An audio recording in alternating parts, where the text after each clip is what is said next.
तो फिल्म की शुरुआत में हम ग्वेन नामक लड़की को देखते हैं जिसे जॉब की तलाश थी और उसकी ज्वाइनिंग एक मोटेल में हो जाती है, लेकिन वहाँ उसे नाइट शिफ्ट करनी होगी और ये ग्वेन की पहली नाइट शिफ्ट थी। वो मोटेल एक सुनसान जगह पर स्थित था और देखने में मोटेल काफ़ी क्रीपी सा भी था। तभी ग्वेन की मुलाकात टेडी नामक आदमी से होती है जो उस मोटेल का ओनर था और उसे रात को घर जाना था, इसलिए उसने ग्वेन को हायर कर लिया था। टेडी ग्वेन को सारे इंस्ट्रक्शन दे देता है, लेकिन ग्वेन वहाँ अनकंफर्टेबल फील कर रही थी क्योंकि जैसा कि मैंने बताया था कि एक तो वो मोटेल क्रीपी सा था और दूसरा वो एक सुनसान जगह पर स्थित था, इसलिए ग्वेन को अपनी सेफ्टी की चिंता थी कि कहीं रात को कोई सन की गेस्ट वहाँ ना आ जाए वगैरह। टेडी ग्वेन को कंफर्टेबल फील कराने की कोशिश करता है कि ऐसा यहाँ कोई गेस्ट नहीं आता और अगर उसे कोई प्रॉब्लम हुई तो वो पुलिस को कॉल कर सकती है, यानी कि इनडायरेक्टली टेडी ग्वेन को ही उसका ख्याल रखने को कह रहा था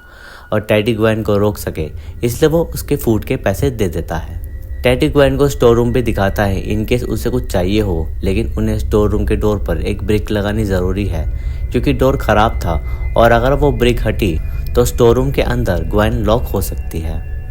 घूमते हुए ग्वेन पूल को नोटिस करती है जिसमें एक सिंक होल था, तो टेडी उसे बताता है कि इस होल का सारा पानी खींच चुका है, इसलिए बेटर होगा कि वो पूल के पास ना घूमे। टेडी घर के लिए निकल जाता है और ग्वेन कैबिन नंबर 6 के बाहर एक कार को नोटिस करती है जिसमें एलिस नामक लड़की रुकी हुई थी। ग्वेन उससे कांटेक्ट करने की कोशिश करती है, लेकिन एलिस ग्वेन से थोड़ा र्यूड बिहेव करती है, जैसे कि उसे बस अकेले रहना हो। रात को ग्वेन सोचती है कि थोड़ी सफाई ही कर ली जाए, इसलिए ग्वेन स्टोर रूम से सामान निकालते हुए एक लेडी को रिसेप्शन पर जाता देखती है। ग्वेन को लगता है कि शायद कोई गेस्ट आया है, लेकिन वहाँ पर कोई भी नहीं था।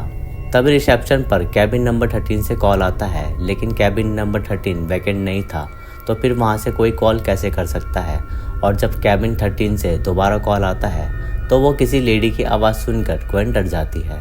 ग्वेन कैबिन 13 में देखने जाती है कि शायद कोई रूम में छुपा हो, लेकिन वो रूम बिल्कुल खाली था और वहाँ मौजूद लैंडलाइन देखकर ऐसा लग रहा था जैसे काफ़ी समय से किसी ने उसे टच भी नहीं किया हो। तभी हम ग्वेन के पीछे किसी एंटिटी को देखते हैं और रिसीवर रखते ही उस लैंडलाइन पर रिसेप्शन से कॉल आता है